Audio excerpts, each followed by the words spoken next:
What isn't a cult, but feels like a cult? Mommy groups, and even specific groups, like a cult within a cult. Joined a cloth diapering group. I was excommunicated for using Pampers at night. Breastfeeding. If you aren't nursing till 4, bye. I agree with this 100%. I'm a lawyer. The number of times I've heard moms come to me about something being discussed in their mom group and how I need to make it right is astonishing. It gets even worse when they bring up how Laura said whatever the issue is illegal and they need to be compensated for it. It's like, I'm sorry, but no, you aren't entitled to compensation because you are concerned about the perfectly legal fertilizer your neighbor is using on his lawn, unless there are actual damages or injuries caused by it, and as a mother isn't a sound legal argument either.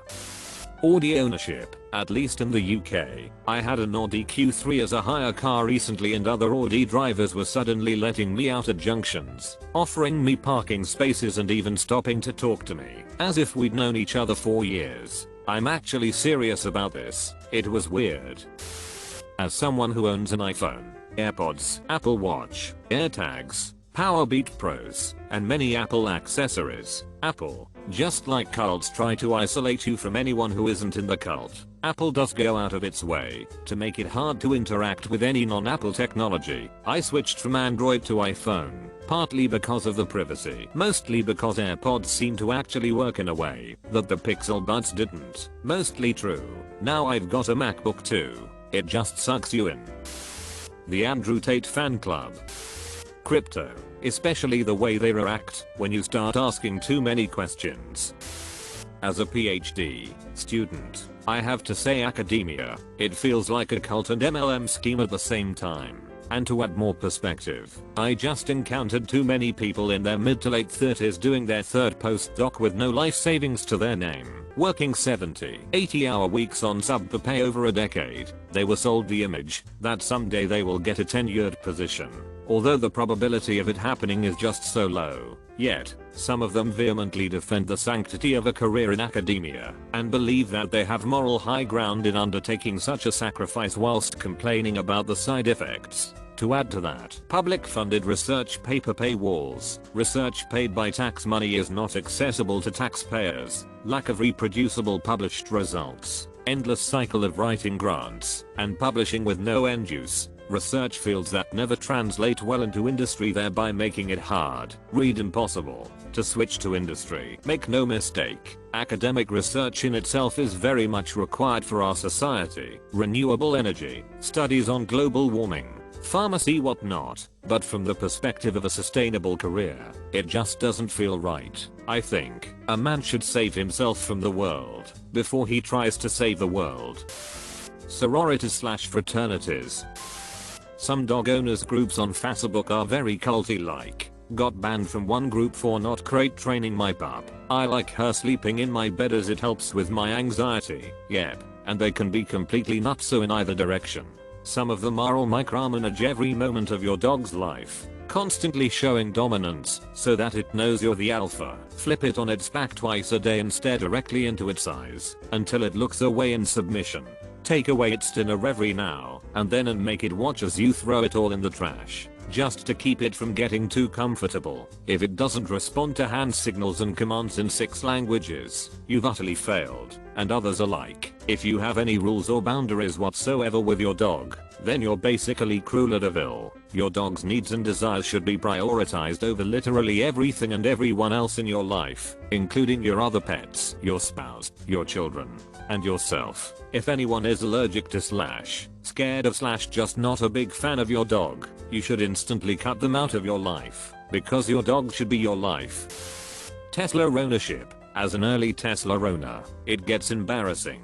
To be fair, some people just like the car or the technology. A lot of car companies have fans. The cringe behavior is when Tesla or Musk can do no wrong. If you have a genuine criticism these days, you'll get attacked online. Plus, this relatively new meme and crypto overlap with Musk and his followers isn't helping. Take your pick from any MLM.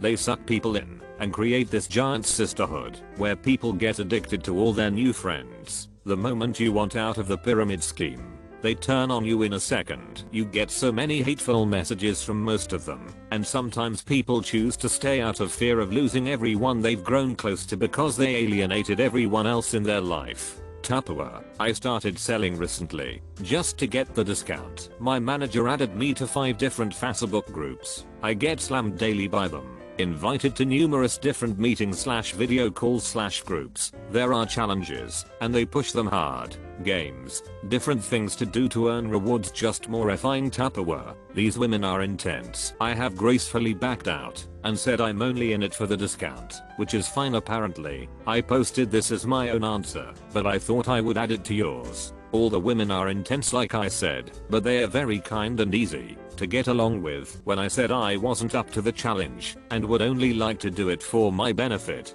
they were all still super nice and said they were there if I chose to come back. In all due respect, avid Trump supporters, I feel like almost anyone who sees the problems with certain people and still decides to support them with no reaction is crazy. This goes for any person in politics. What's curious about it is that many of them see absolutely no difference between their adherence to Trump and other people's political viewpoints. I asked an avid Trump supporting coworker about this cult-like perspective, and he calmly said, "Well, I don't see how it's any difference with you and Biden. I don't even like Biden. I've never said I did." My coworker seems to think that if I'm not in the Trump cult, then by nature I must be in the Biden cult. I can't think of any modern political figures on either side of the American perspective that has this attribute. Not a cult, but the biggest religion in the world. Coffee. When I tell people I don't drink it, I feel like sometimes I've broken a person's brain. Kanye West fans. My country, New Zealand's fanatical obsession with rugby, especially the national team, the All Blacks, named for their black uniforms. Oh Christ, yes. I'm an Irish person based in Christchurch, and people were furious at the team and sometimes at me, as though I was involved in Ireland beating NZ. Like, lads, it's okay to lose sometimes. We've done it a lot. Astrology people. Sometimes it's scary how they can guess some of my habits and even my zodiac sign based on nothing but zodiac signs. It's called the Forer effect. Science shows that astrology uses vague and broad definitions that fit almost everyone.